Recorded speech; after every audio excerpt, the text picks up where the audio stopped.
জীবনের অনেক বড় একটা স্বপ্ন ছিল আব্বা আম্মাকে ঘুরতে নিয়ে যাওয়া। সবসময় ভাবতাম যে দেশে গেলে বাসার সবাইকে নিয়ে কোথাও একটা ট্যুর দিতে যাব। এই কাজ সেই কাজ সবকিছু মিলাই আর কখনো কোথাও ট্যুরে যাওয়া হয় না। আমার সেই স্বপ্নটা যে জাপানে পূরণ হবে, তাদেরকে যে জাপানে নিয়ে আসতে পারবো, এরকম সুন্দর জায়গায় ঘুরতে নিয়ে যেতে পারবো, এটার জন্য আল্লাহর কাছে অনেক শুকরিয়া। আইছিলাম এই আকান্দানা পার্কিং লটে পার্কিং করে আমরা শাটল বাসে যাব আর কি। পার্কিং এ গাড়ি রেখে আমরা কিন্তু বাসে উঠে গেছি, আর এটাই হচ্ছে লাস্ট বাস ছিল। এরপরে আর কোনো বাস ছিল না। আমাদের লাকি ছিলাম, নাইলে কিন্তু আমাদের আজকে আসাই হইতো না। এনিওয়ে আমাদের ওইখানে পৌঁছাইতে হয়তো আধা ঘন্টার মতো সময় লাগবে। অ্যাকচুয়ালি যেখানে কামিকুচিতে সবাই নামে সেটা হচ্ছে তাইশো ইকে। ওই পয়েন্ট আসলে আমরা নামবো না, কারণ ওইখান থেকে হয় কি প্রায় 1.5 কিলোমিটারের মতো হেঁটে হেঁটে তারপর হচ্ছে লাস্টে খাপ্পা ব্রিজে যেতে হবে। তো সাথে সুহানা আছে, তারপরে আব্বা আম্মা, ওনারা হাঁটতে পারবে না, এই কারণে হাঁটার রাস্তা আমরা বাদ দিছি। আমরা চলে আসছি অলরেডি। এনিওয়ে এখানকার ওয়েদারটা এত সুন্দর ছিল, এত সানি ছিল। কামিকুচিতে আমরা কয়েকবার আসছি, বাট এইবার হচ্ছে বেস্ট ওয়েদার পাইছি।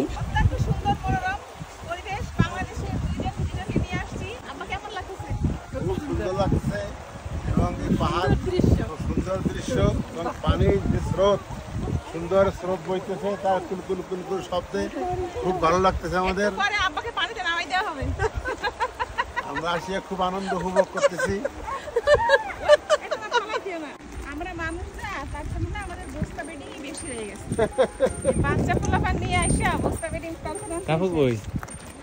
বাস স্ট্যান্ড থেকে এই কাপ্পা ব্রিজ আর এই এলাকায় আসতে মনে হয় 10 মিনিটও হাঁটা লাগে না, খুবই কাছে। যে কারণে আমরা এই স্পটে জাস্ট আসছি যে এই মেইন অ্যাট্রাকশনটাই আব্বাদেরকে দেখাবো। মজার পর হচ্ছে আম্মা এখানে জানি কেমনে চলে গেছে ওই পাথরের ওই জায়গায়, ওখানে আমিও যাওয়ার সাহস করতেছিলাম না।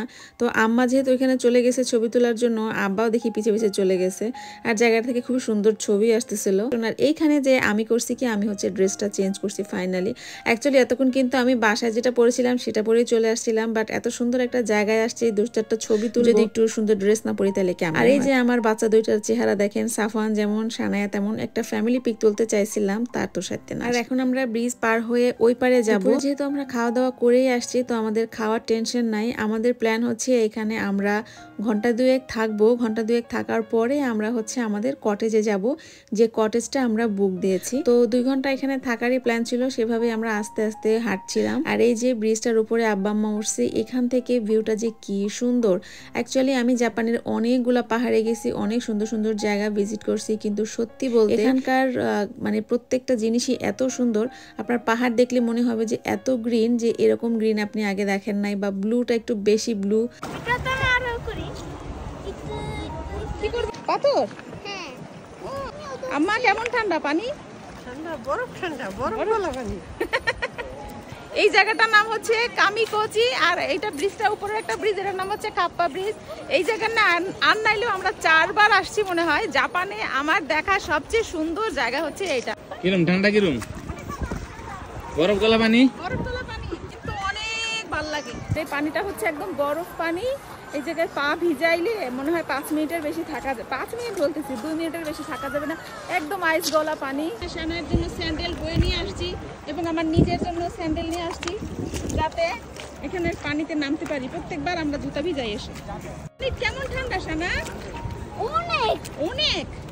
ওই তোমার চেহারা দেখতে পাচ্ছি না, বরফ হয়ে যাচ্ছে। সেকেন্ড হাত পানি ভিতরে রাখতে পারবো। 1 2 3 4 আল্লাহ, আমার ক্যামেরাই ভিড়ে যায়। 5 6 7 8 9 10। তুমি কি হাতের নিচে কি মোমবাতি জ্বালাই নিছো? হাত অবশ্যই গেছে বাবা, অনেক অনেক ঠান্ডা। পা রাখা যায় কিন্তু হাতে তো রাখা যায় তাই আমি তো ভাবছিলাম হাতের বেশি রাখা যায় না, হাতে গোস্ত কম তো। আম্মা বাবুকে কোলে নিছিল, আর আব্বা এই ঠান্ডা পানিতে নামবে না, যে কারণে তারা দুজন দূরে বসেছিল, আর আমরা এখানে নামছিলাম একটু পানিতে। আর এই ভদ্রলোক আমাকে টেনে একদম ভিতরের দিকে নিয়ে যাচ্ছিল। এত সুন্দর একটা জায়গায় আব্বা আম্মা পরিবারের সবাইকে নিয়ে যাইতে পারছি, এবং এই যে আমার এই সুন্দর দিনগুলো কাটতেছে, এটা যদি কারো অবদান থাকে সেটা একমাত্র এই ভদ্রলোকের। আমি এমন অনেক মেয়েদেরকে চিনি যারা ফিনান্সিয়ালি ইন্ডিপেন্ডেন্ট, বাট স্টিল তাদের হাজবেন্ডরা তাদেরকে সবকিছুর জন্য সাপোর্ট করে না। বাট আলহামদুলিল্লাহ এই ভদ্রলোক অনেক বেশি সাপোর্টিভ। এই পুরো প্রসেস করতে অনেক প্যারার ব্যাপার, এই ভিসা প্রসেসিং এন্ড অল সবকিছু সে করছে আলহামদুলিল্লাহ। এত সুন্দর পুকুর বানাই ফেলছো তুমি একটা। আর ভাইয়ের পুকুর কই? এটা সাফারের পুকুর। তোমারটা ছোট না, তুমিও দিয়ে আমি দেখো। হ্যাঁ, অনেকে জানতে চাইছেন যে বাবুকে বাইরে নিয়ে গেলে আমি কি খাওয়াই। বাবুকে আমি ফর্মুলা মিল্ক দেই বাইরে নিয়ে গেলে। আর এটা হচ্ছে একটা বক্স, এখানে এরকম ছোট ছোট পোর্শন ভাগ করে করে আমি ফর্মুলা মিল্ক নিয়ে যাই, আর সাথে একটা হট ওয়াটারের একটা ফ্লাক্স নিয়ে যাই, যাতে যে কোনো জায়গায় বসে বাবুকে খাওয়াইতে পারি। আর বাসায় অবশ্যই আমি ওকে ব্রেস্ট ফিডিং করি, আর সেটা পাম্পিং এর মাধ্যমে করি। অনেক সময় ডিরেক্ট দেই, যদিও ডিরেক্ট খেতে চায় না, যেহেতু হসপিটালে ওর ফিডার খাওয়ার অভ্যাস আছে, এই জন্য ও ফিডারটাকে প্রেফার করে। এই জায়গাটার একটা প্রবলেম আমি দেখছি যে যখনই আসি তখনই দেখি যে এখানকার রেস্টুরেন্টের বাইরে 100 জন মানুষ লাইন দিয়ে দাঁড়ায় থাকে। মানে কিছু একটা খেতে চাইলে আপনাকে 100 জন মানুষের পিছনে দাঁড়ায় ওয়েট করতে হবে।